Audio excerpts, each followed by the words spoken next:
नमस्कार साथियों, nursing with Akshat YouTube channel पर आपका बहुत बहुत स्वागत और अभिनंदन है। आज की इस वीडियो में हम जानेंगे व्हाट इज़ पर्सनैलिटी डिसऑर्डर कि पर्सनैलिटी डिसऑर्डर क्या होते हैं। मेंटल हेल्थ नर्सिंग सब्जेक्ट का ये एक इम्पॉर्टेंट टॉपिक है। आपके सेमेस्टर एग्जाम के लिए बहुत बहुत इम्पॉर्टेंट टॉपिक है कि पर्सनैलिटी डिसऑर्डर होते क्या हैं। तो आज की इस वीडियो में हम जानेंगे कि पर्सनैलिटी डिसऑर्डर क्या होता है। तो व्हाट इज़ पर्सनैलिटी डिसऑर्डर, ये आज के टॉपिक कवर्ड होने वाले इस वीडियो के अंदर।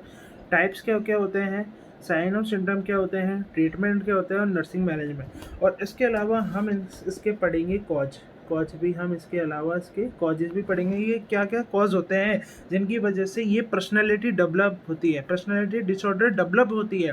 ठीक है, तो चलिए शुरुआत करते हैं आज की इस वीडियो को। तो हम जानेंगे कि व्हाट इज़ पर्सनैलिटी डिसऑर्डर, इसका इंट्रोडक्शन जानेंगे कि पर्सनैलिटी डिसऑर्डर क्या होते हैं, किसे कहते हैं, क्या रहने वाला है। देखिए, तो आज की इस वीडियो में हम यही जानेंगे। देखिए, the term personality disorder, the term personality disorder, देखिए यहाँ पे, the term personality disorder refers to the qualities of individual that are show in this way of behaviour. कि नॉर्मल पर्सनैलिटी क्या होती है, कि पर्सनैलिटी डिसऑर्डर के बारे में जानने से पहले कि हम नॉर्मल पर्सनैलिटी क्या होती है किसी पर्सन की। तो नॉर्मल पर्सनैलिटी मैं कहूँ किसी पर्सन की कोई भी हैबिट हो गई, ठीक है, उसका बिहेवियर हो गया, ठीक है, अच्छे से बिहेवियर कर रहा है, उसकी गुड हैबिट्स हैं।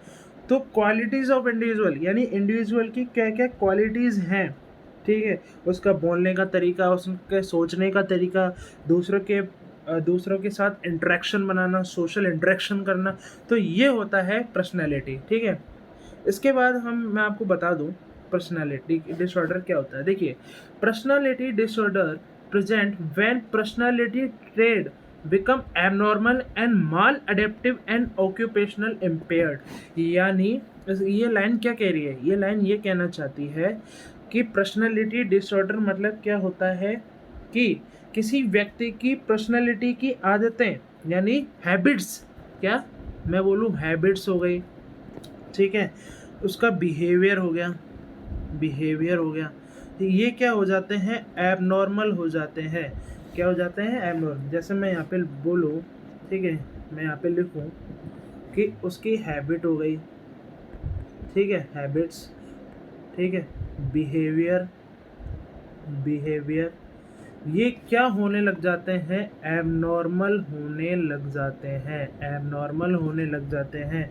तो उसी को ही पर्सनैलिटी डिसऑर्डर कहते हैं।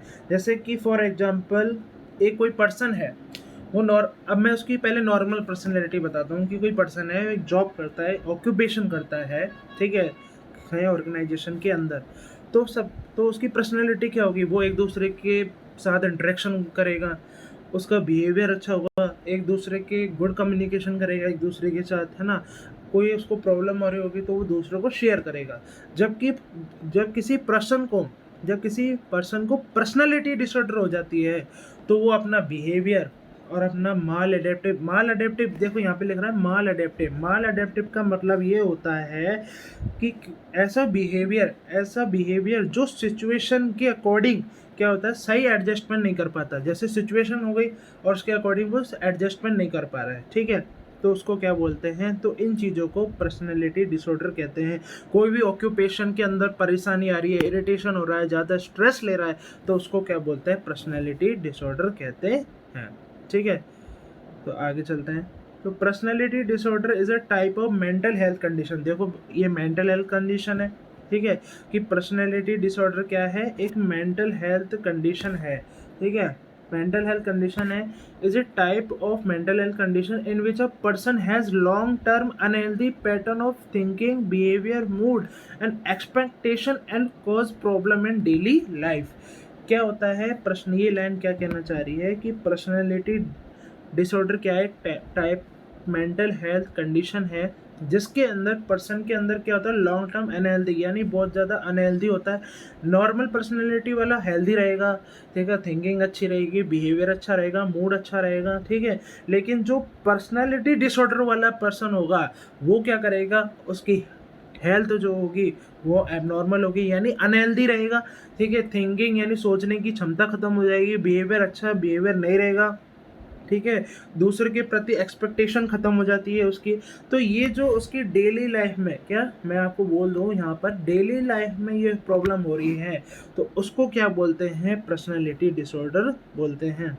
ठीक है, ये क्या, मैंने दोबारा रिपीट कर देता हूँ कि मेंटल हेल्थ कंडीशन होती है पर्सनालिटी डिसऑर्डर, जो पर्सन के लॉन्ग टर्म चलती हैं, है ना। पर्सन अनहेल्दी रहता है, थिंकिंग, सोचने की क्षमता ख़त्म हो जाती है, पैटर्न ऑफ थिंकिंग यानी थिंकिंग का पैटर्न जो है वो मतलब क्या हो जाता है, एबनॉर्मल, ख़त्म हो जाता है। ठीक है, सोच नहीं पाता है, मतलब दूसरों के ऊपर निर्भर रहेगा कि दूसरा सोचेगा। ठीक है, ऐसा बिहेवियर, मूड, थिंकिंग यानी दूसरा मेरे बारे में क्या सोचेगा, है ना, वो मेरे ऊपर शक कर रहा है। बिहेवियर, गुस्सा ज़्यादा रहेगा, इरिटेट रहेगा, ठीक है, किसी से सही से बात नहीं करेगा। मूड चेंज होते रहेंगे, मूड स्विंग होते रहेंगे, तो उसको क्या बोलते हैं, पर्सनालिटी डिसऑर्डर बोलते हैं। ठीक है, अब मैं यहाँ पे बता दूँ आपको कि अब चलते हैं इंसिडेंट्स की तरफ। तो इंसिडेंट्स क्या है, जो प्रिविलेंस, देखो दो तरह के वर्ड होते हैं, एक तो इंसिडेंट्स और एक प्रिविलेंस। ठीक है, the prevalence of personality disorder in the general population is 10 to 20% are seen, यानी जनरल पॉपुलेशन में लगभग 10 to 20% पर्सनैलिटी डिसऑर्डर के फीचर पाए जा सकते हैं। ठीक है, तो 10 to 20% क्या हो गया, इंसिडेंट्स हो गया कि जनरल पॉपुलेशन के अंदर 10 से 20% पर्सनैलिटी डिसऑर्डर पाई जाती है। ठीक है, अब हम बात करते हैं इसके इटियोलॉजी कॉजेज के बारे में। ठीक है, आपको आई होप समझ में आ रहा होगा। तो यहाँ पे इटियोलॉजी के बारे में पढ़ते हैं। देखो, इटियोलॉजी एग्जिट कॉज तो क्या होता है, अननोन होता है, बट सम रिस्क फैक्टर होते हैं। कोई भी मतलब कोई भी एग्जिट कॉज नहीं है कि किस वजह से हो रहा है, तो इसके कुछ रिस्क फैक्टर होता है। जैसे मैं आपको बताऊँ यहाँ पर, ठीक है, रिस्क फैक्टर में जैसे कि पर्सनालिटी डिसऑर्डर में कौन कौन से रिस्क फैक्टर हो गए, जैसे कि जेनेटिक फैक्टर हो गया। जेनेटिक फैक्टर यानी जेनेटिक्स से रिलेटेड फैक्टर, अगर फैमिली में किसी को ऐसी प्रॉब्लम आ रही है तो उसको भी रिस्क हो सकती है। ठीक है, बायोलॉजिकल फैक्टर यानी बॉडी एंड ब्रेन से रिलेटेड आ सकती है, बॉडी एंड ब्रेन। ठीक है, बॉडी एंड ब्रेन से रिलेटेड आ सकती है। ठीक है, बॉडी एंड ब्रेन से रिलेटेड आ सकती है। उसके बाद सोशली फैक्टर आ सकते हैं, यानी सोसाइटी और रिलेशनशिप से जुड़े फैक्टर। ठीक है, उसका भी इफेक्ट पड़ता है। साइकोलॉजिकल फैक्टर मैंने आपको बताया, उसका थिंकिंग पैटर्न, कोई भी जैसे स्ट्रेस, है ना, स्ट्रेस, और या फिर किसी पेशेंट को ट्रॉमा हो सकता है, ट्रॉमा। ठीक है, तो उससे रिलेटेड जो भी साइकोलॉजिकल फैक्टर हैं, ठीक है, उससे रिस्क बढ़ सकती है। एनवायरमेंटल फैक्टर हो गया, ठीक है, एनवायरमेंट से रिलेटेड। ठीक है, अब आगे चलते हैं। अब मैं आपको बताता हूँ यहाँ पर क्लासिफिकेशन, सबसे महत्वपूर्ण होता है इसके अंदर क्लासिफिकेशन। ठीक है, देखो अकॉर्डिंग टू ICD-10-11, देखो मैं आपको एक थोड़ा सा एक बात बता देता हूँ यहाँ पर। ठीक है, देखो यहाँ पर चलता है अपना ना एक ब्लैंक पेज पर चलता है। ठीक है, देखिए यहाँ पर सुनिए। ठीक है, ये देखो ICD-10 के अकॉर्डिंग एक है ICD-10 और एक है ICD-11। तो अभी लेटेस्ट रिवाइज हुआ है, कौन सा ICD-10 हो गया, ICD-11, पर हम पढ़ते हैं ज़्यादातर ICD-10 है। ICD-11 के अंदर टोटल कितने चैप्टर हैं, 22। कितने चैप्टर हैं, 22। ठीक है, और उसमें जो आपका फिफ्थ चैप्टर है वो आपका मेंटल हेल्थ डिसऑर्डर का है। किसका, मेंटल हेल्थ डिसऑर्डर का है। ठीक है, किसका है, मेंटल हेल्थ डिसऑर्डर का। तो आपको समझ में आया। तो इसलिए हम इसका जो पर्सनालिटी डिसऑर्डर का क्लासिफिकेशन है वो हम किसके अकॉर्डिंग करेंगे, ICD-11 के अकॉर्डिंग करेंगे। ठीक है, तो आप आई होप आपको समझ में आया होगा। तो चल रहे हैं यहाँ पर। ठीक है, देखो ICD-11 के अकॉर्डिंग क्लासिफिकेशन देखिए यहाँ पर। ICD-11 के अकॉर्डिंग 3 टाइप के क्या होते हैं, पर्सनालिटी डिसऑर्डर होते हैं। पहला माइल्ड, ठीक है, पहला होता है माइल्ड, दूसरा होता है मॉडरेट, तीसरा होता है सीवियर। ठीक है, पहला कौन सा होता है, माइल्ड पर्सनालिटी डिसऑर्डर, दूसरा होता है मॉडरेट पर्सनालिटी डिसऑर्डर और सीवियर पर्सनालिटी डिसऑर्डर। ठीक है, उसके बारे में अब हम एक एक करके सबके बारे में अपन पढ़ेंगे। ठीक है, तो माइल्ड पर्सनालिटी डिसऑर्डर क्या होता है। तो माइल्ड पर्सनैलिटी डिसऑर्डर का मतलब ये होता है, it refers to a condition where a person shows long time personality traits that are unhealthy और maladaptive but symptom are less severe. इसके अंदर क्या होता है, इस व्यक्ति के अंदर क्या होता है, इस पर्सन के अंदर क्या होता है, उसका बिहेवियर, मैं आपको यहाँ पे लिख दूँ, उसका बिहेवियर, मैंने आपको ऊपर भी बताया था, बिहेवियर क्या रहेगा, अनहेल्दी रहेगा। क्या रहेगा, अनहेल्दी रहेगा। ठीक है, ठीक है। सिचुएशन के अकॉर्डिंग एडजस्ट नहीं कर पाएगा।